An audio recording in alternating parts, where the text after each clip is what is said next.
Oke, di video kedua ini sekarang saya akan menjelaskan tentang wrapper class, conversion function, string, math, typecast, dan juga array. Pertama, wrapper class. Apa itu wrapper class? Wrapper class itu sebenarnya mirip kayak tipe data. Bedanya dia tuh berbentuk suatu objek yang berarti tiap-tiap wrapper class memiliki metodenya sendiri-sendiri. Biar lebih mengerti, kita coba saja demonstrasikan di Java.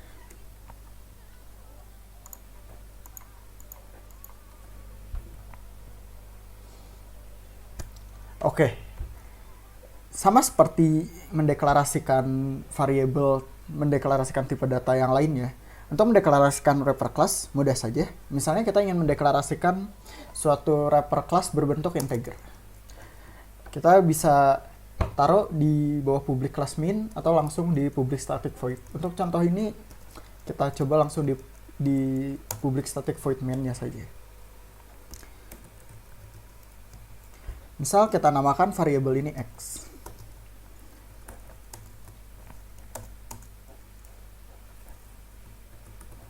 Nah, dikarenakan bentuk dari integer ini objek, ada beberapa cara buat mendapatkan value dari x ini. Salah satu cara pertama ialah kita langsung print aja, kayak kita ngeprint variabel seperti biasanya.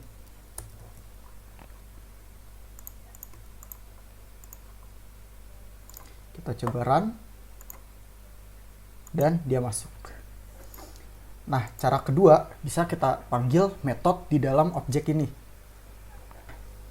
Metode yang kita mau adalah int value. Jadi kita coba panggil aja langsung metodenya.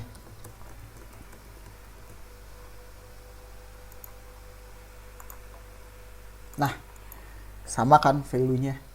Nah, kenapa sih kita mau pakai wrapper class daripada tipe data primitif kayak int misalnya? Nah, wrapper class ini punya keunggulan lainnya. Karena dia punya metode di dalam objeknya, kita bisa pakai wrapper class ini buat mengubah value di dalam variabel yang misalnya awalnya integer jadi value lain, misalnya jadi float. Kita coba aja ya.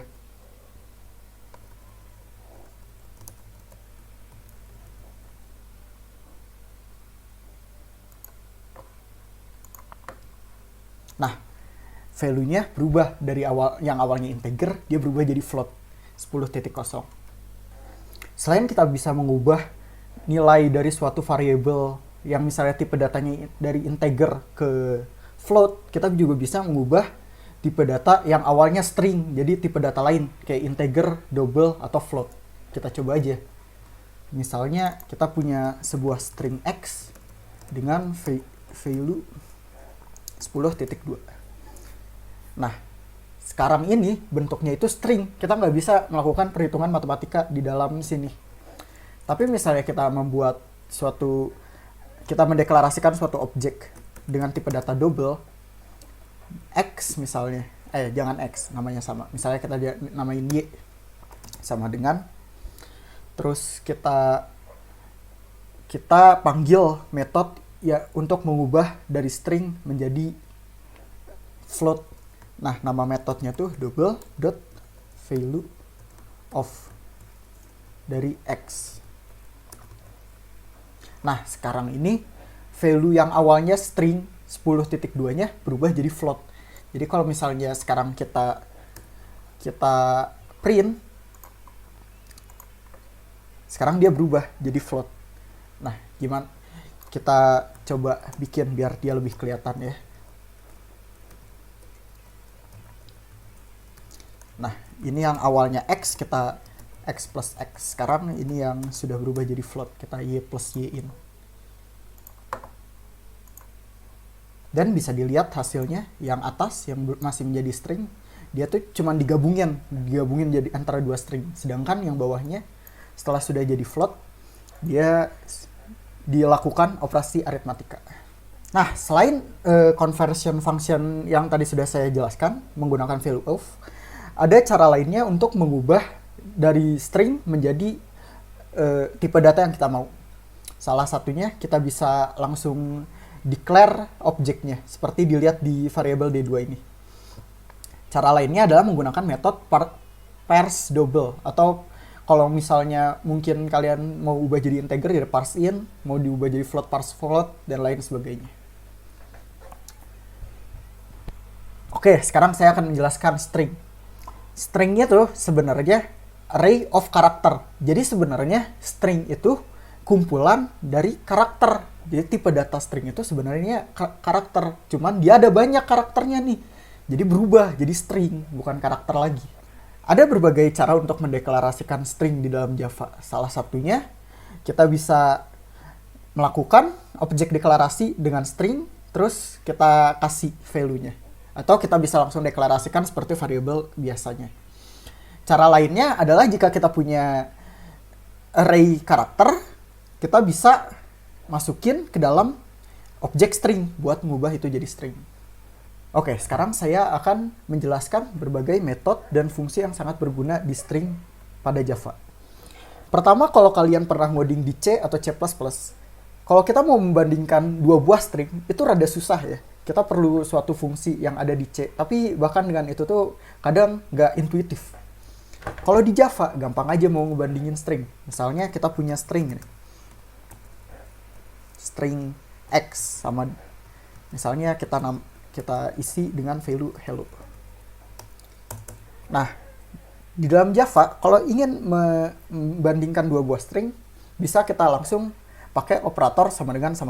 Jadi, kita langsung aja if X sama dengan hello, kita printkan system.out.print X. Dan jika kita run, maka dia keluar hello.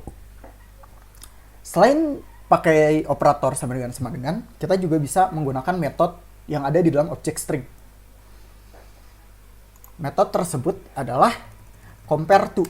Jadi kita coba saja if x dot compare to sama dengan x, sama dengan hello. Terus kita sama dengan 0. Kalau misalnya kita menggunakan metode compare to, si output jika stringnya sama itu 0. Kalau misalnya ternyata beda, itu output lainnya. Biar kita tahu nih outputnya kayak gimana, bisa kita print aja deh.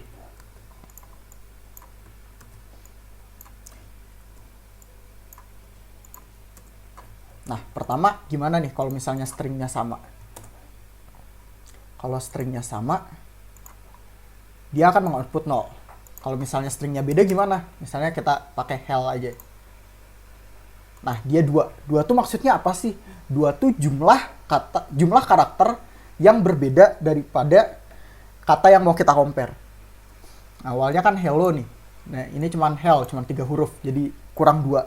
Maka outputnya adalah 2. Nah, perlu diingat, return value dari compare to itu bersifat integer, bukan boolean.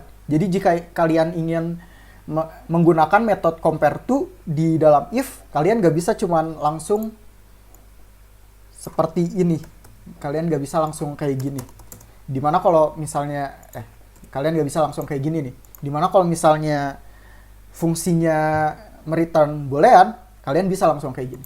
Jadi kalian harus pakai sama dengan 0.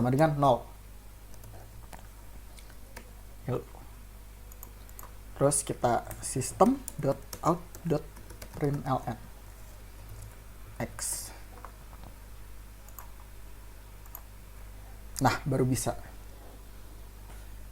Nah, misalnya kita pengen tahu nih karakter pada indeks berapa di suatu string. Karena ingat, string itu kan array kumpulan karakter. Jadi dia tuh bentuk aslinya tuh array dari karakter. Nah, misalnya kita pengen ngambil salah satu karakter yang ada di string.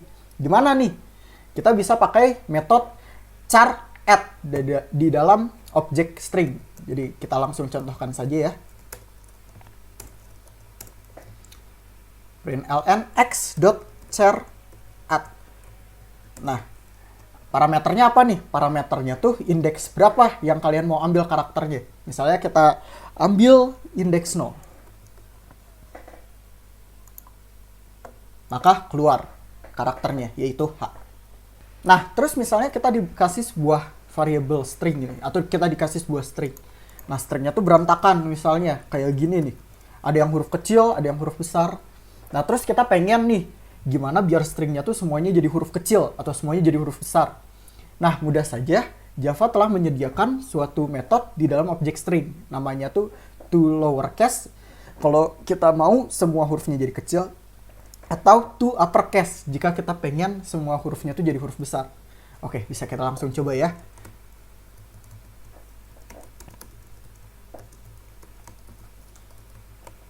Terus kita coba biar kalau misalnya toUpperCase.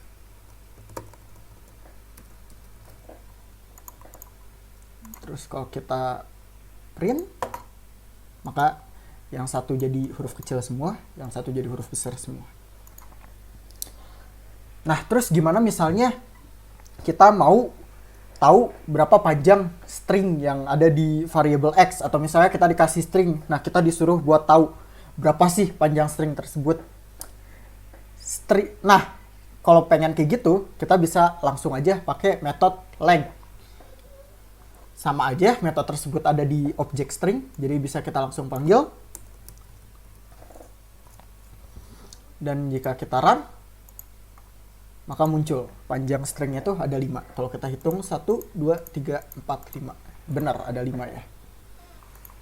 Nah, terus misalnya kita punya kata nih. Kita misalnya punya kata yang lumayan panjang. Misalnya kita dikasih sebuah string yang value-nya hello world. Nah, terus kita tuh ditugaskan atau kita pengen buat misahin kedua kata ini. Jadi kita cuma pengen hello sama kita cuma pengen word. Nah, gimana nih cara misahinnya? Kalau kita pengen misahin kayak gitu, kita menggunakan suatu metode dengan nama split. Nah, kalau pengen pakai metode ini, pertama kita harus ngedeklarasiin dulu array yang kita gunakan untuk menyimpan kedua kata atau kata-kata yang telah dipisahkan. Jadi kita langsung aja deklarasikan array string. Nah, gini ya cara mendeklarasikan array itu. Jadi tipe data, terus kita pakai kurung kotak ya, atau kurung siku. Ada yang menyebut kurung siku. Sama aja kayak di bahasa pemrograman lainnya.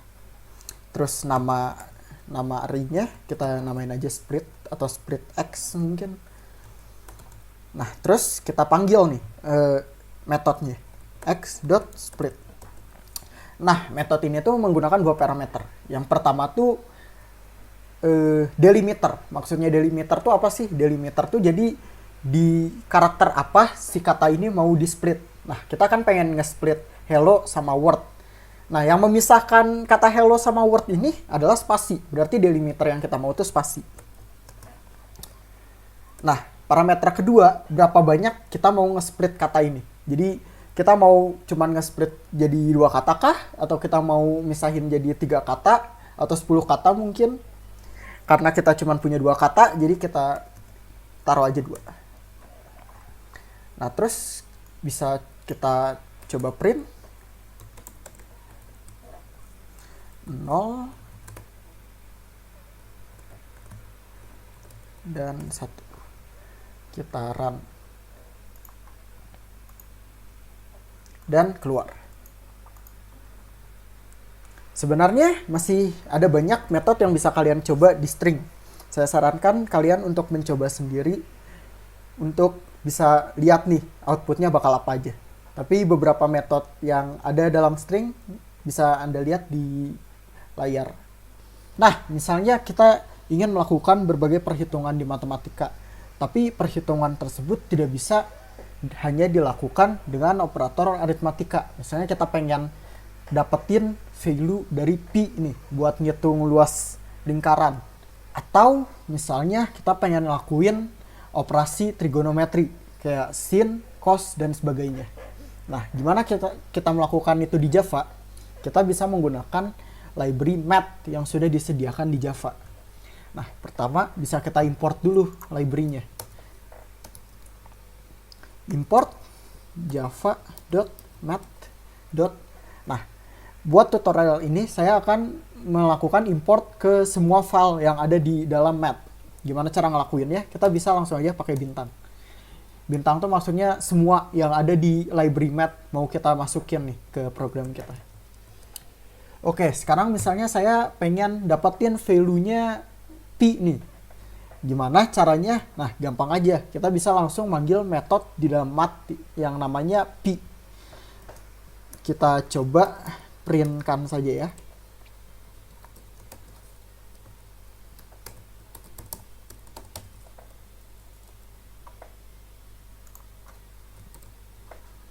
Nah, M-nya besar ya, jangan lupa. Terus kita run, dan muncul value dari pi. Nah, terus misalnya kita mau ngelakuin operasi trigonometri. Gimana caranya? Misalnya kita punya suatu derajat. Nah, kita pengen ubah ke radian. Kita bisa aja pakai metode math yang namanya 2 radians. Bisa kita coba langsung praktekin.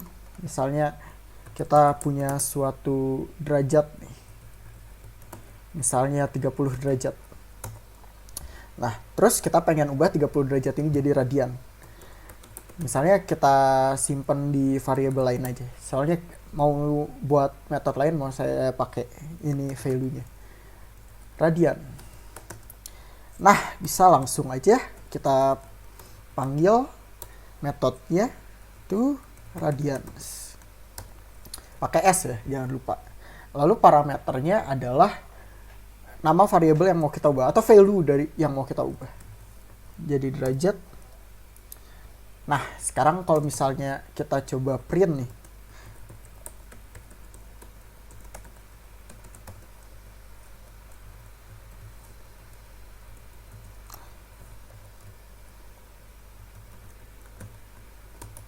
Terus kita coba print radiannya. Nggak pakai S. Maka kita dapat value dari value derajat dan value radiannya. Nah, terus gimana nih? Misalnya kita pengen melakukan operasi sin atau cos. Nah, itu juga gampang.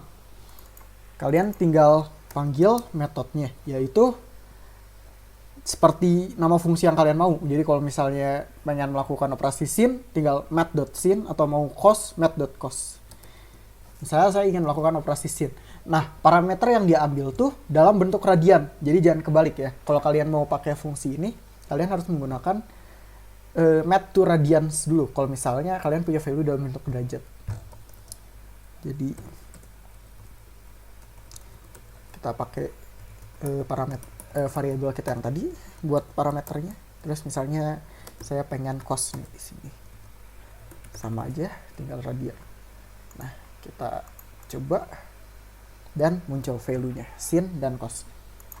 Fungsi lain yang berguna di Java itu misalnya kita pengen melakukan perpangkatan. Misalnya kita pakai variabel ini aja deh. Kita ubah jadi in. Terus ini jadi x. Nah, misalnya kita mau bikin nih 30 pangkat 2 berapa sih? Atau 30 pangkat 3 berapa sih? Nah, kita bisa pakai metode di math yang namanya tuh POW atau itu singkatan dari power ya. Jadi kalian bisa pakai metode yang namanya POW. Nah, bisa kita langsung saja praktekkan.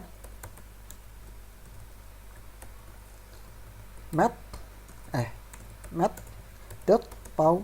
Metode ini tuh mengambil dua buah parameter. Parameter pertama tuh value yang mau kita pangkatkan. Parameter kedua tuh value ini mau dipangkatkan berapa. Misalnya kita pengen 30 pangkat 2. Berarti parameter pertama x value kita yang ingin kita pangkatin. Terus parameter kedua adalah 2. Jadi 30 pangkat 2. Nah, coba kita run. Dan dapat 900. Nah, terus misalnya kita pengen melakukan perakaran nih. Gimana sih caranya melakukan perakaran di Java? Nah, buat melakukan perakaran, kita menggunakan metode lain di dalam math. Metodenya tuh, nama fungsinya tuh sqrt. Jadi singkatan dari square root atau akar. Akar 2. Jadi bisa kita langsung aja. Misalnya kita mau akar dari 900. Lalu kita run dan dapat 30. Terus misalnya kita pengen melakukan pembulatan di Java. Nah, di Java tuh ada 4 buah metode yang digunakan untuk pembulatan. Misalnya saya punya variable di sini dengan value 2,5. Nah, 2,5 nih bisa dibulatkan ke atas, bisa dibulatkan ke bawah, atau bisa dibulatkan menjadi integer, atau bisa kita bulatkan ke angka terdekat. Jadi misalnya nih saya punya X 2,5, kita coba bulatkan ke atas. Buat ke atas kita pakai metode bernama ceil. Lalu value-nya. Untuk dibulatkan ke bawah kita menggunakan suatu metode yang bernama floor. Lalu untuk membulatkan ke angka paling dekat, kita menggunakan metode bernama rint.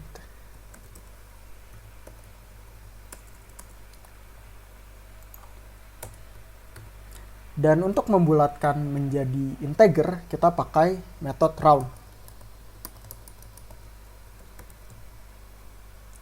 Nah, kita run. Oh, maaf, kita pakai print ln biar langsung enter.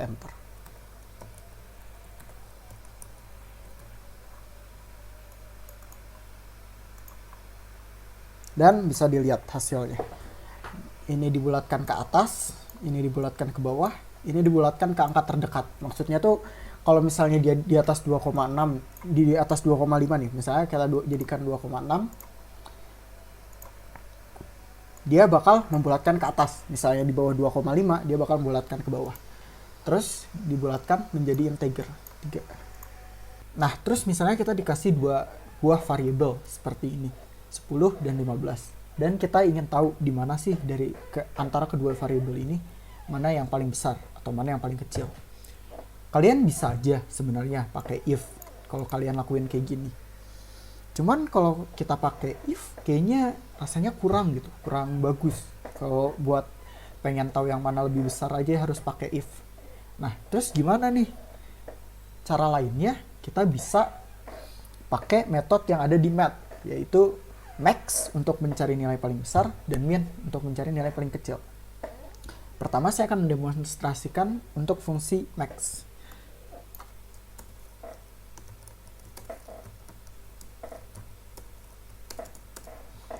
Nah, sama seperti fungsi math lain, kita awali dengan math, lalu kita berikan nama fungsi yang kita mau, yaitu max.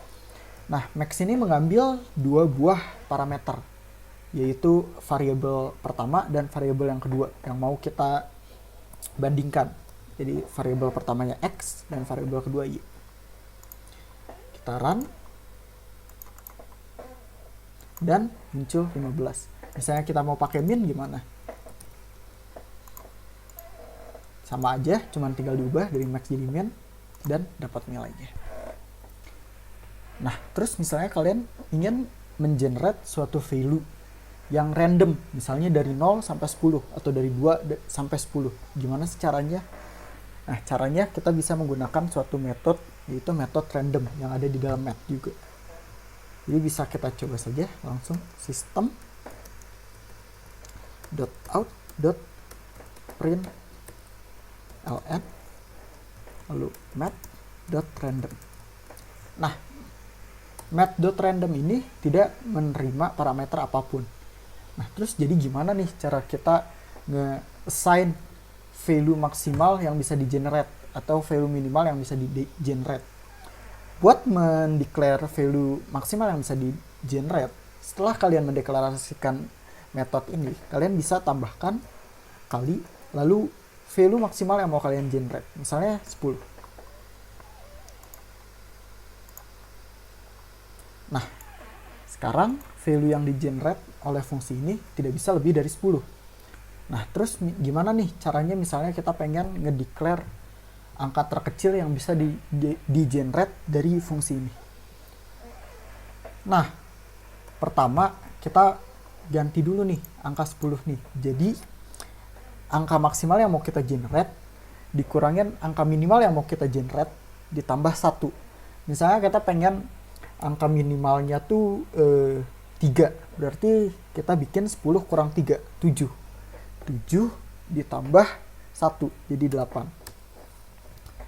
Sudah seperti ini, tinggal, nah saat ini si math.random cuman bisa nge-generate angka 0 sampai 8. Berarti maksimalnya kan 8 dan minimalnya 0. Tapi kan kita pengen maksimalnya 10 dan minimalnya 3. Berarti tinggal aja di luar dari fungsi ini kita tambahin angka minimal kita. Nah, sekarang angka apapun yang telah di-generate oleh math.random akan ditambah 3. Berarti jika value paling minimal yang di-generate yaitu 0 akan ditambah 3. Berarti dia akan men-generate 3. Dan value maksimal yang akan di-generate yaitu 8 akan ditambah 3 jadi 10.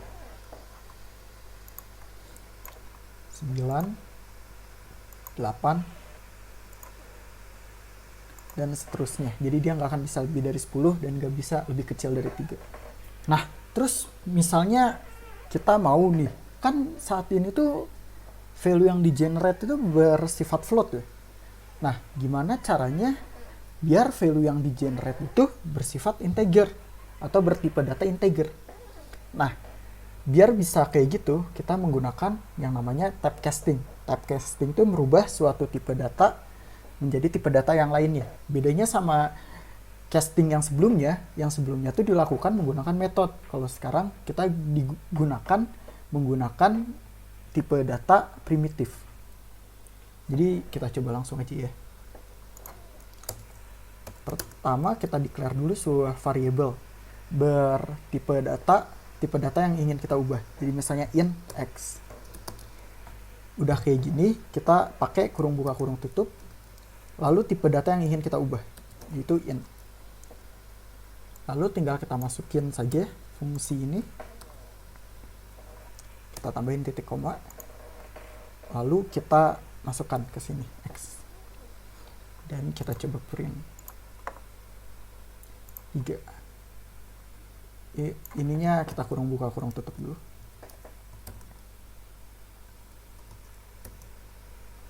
Dan bisa kalian lihat sekarang dia mengenerate integer bukan float. Nah, sekarang saya akan menjelaskan array pada Java. Array itu merupakan kumpulan dari suatu value. Jadi misalnya pada variable kalian cuma bisa memasukkan satu value. Kalau di array kalian bisa menyimpan berapa banyak pun value. Tergantung memori kalian kuat berapa banyak. Nah, bisa kita coba langsung demonstrasikan saja di Java. Nah, untuk mendeklarasikan suatu array, pertama kita tulis tipe data array yang kita mau. Misalnya kita punya array integer. Lalu kita kasih kurung kotak kayak gini ya. Nah, setelah itu nama array-nya. Kalau di bahasa pemrograman lain nih, biasanya mereka tuh perlu kita mendeklarasikan berapa banyak data yang mau kita masukkan ke dalam array-nya. Tapi kalau di Java, dia bisa otomatis ngasih berapa buah data yang bisa dimasukkan ke dalam array. Jadi maksudnya gimana? Maksudnya setelah kita lakukan deklarasi seperti ini nih, 1, 2, 3, 4, 5 seperti ini, si array ini sama si Java bisa langsung dideklarasikan hanya bisa memiliki 5 buah value. Nah, terus misalnya kita mau ngambil value di dalam array ini, gimana nih caranya?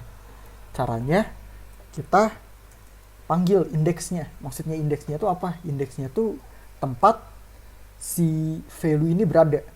Nah, indeks di dalam array itu dimulai dari 0. Jadi value pertama tuh memiliki indeks 0, value kedua memiliki indeks 1, value ketiga memiliki indeks 2, dan seterusnya. Jadi misalnya kita mau ngambil value 1,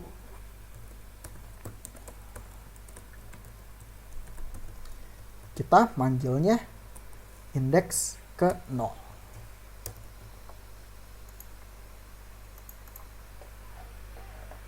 Wah, ada error. Oh, salah. Kurang M. Dan muncul value-nya 1.